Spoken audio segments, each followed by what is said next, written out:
Dengue প্রতিরোধ, নিয়ন্ত্রণ এবং জনসচেতনতা বৃদ্ধির লক্ষ্যে মুন্সিগঞ্জে র্যালি ও পরিষ্কার পরিচ্ছন্নতা কার্যক্রম অনুষ্ঠিত হয়েছে। শনিবার 6 জুন জেলা প্রশাসন ও মুন্সিগঞ্জ পৌরসভার যৌথ আয়োজনে এই কর্মসূচি পালিত হয়।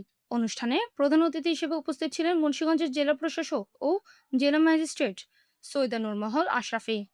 এছাড়াও উপস্থিত ছিলেন police super Mohammad Menhajul Alam, PPM জেলা পরিষদের প্রধান নির্বাহী কর্মকর্তা মোসাম্মদ নাজমা নাহার, মুন্সিগঞ্জ পৌরসভার প্রশাসক মৌসুমা মাহবুব, অতিরিক্ত জেলা প্রশাসক সার্বেক মাহমুদ মুসাব্বিরুল ইসলাম, জেলার বিভিন্ন সরকারি দপ্তরের প্রধান, মুন্সিগঞ্জ প্রেস ক্লাবের সভাপতি ও সাধারণ সম্পাদক, প্রিন্ট ও ইলেকট্রনিক মিডিয়ার সাংবাদিকবৃন্দ এবং সর্বস্তরের জনগণ।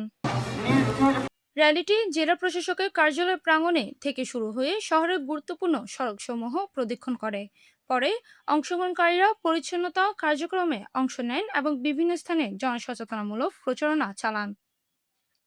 এই সময় বক্তারা ডেঙ্গু সহ বিভিন্ন মশাবাহিত রোগ প্রতিরোধে ব্যক্তি, পরিবার ও সমাজের সম্মিলিত উদ্যোগের উপর গুরুত্বারোপ করেন।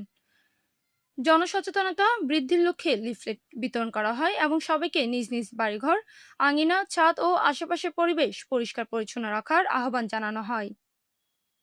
বক্তারা আরো বলেন, কোথাও যেন অপরিষ্কার বা স্থির পানি জমে না থাকে সেই বিষয়ে বিশেষ সতর্ক থাকতে হবে।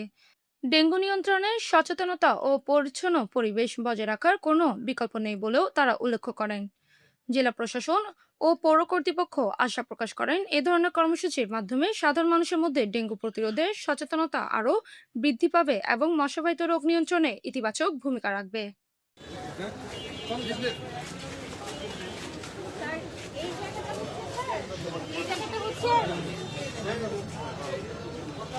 মুন্সিগঞ্জ প্রতিনিধি আনিসুর রহমান, ডালিনের পাঠান তথ্য ভিডিও চিত্রে PI ৭২ টিভি।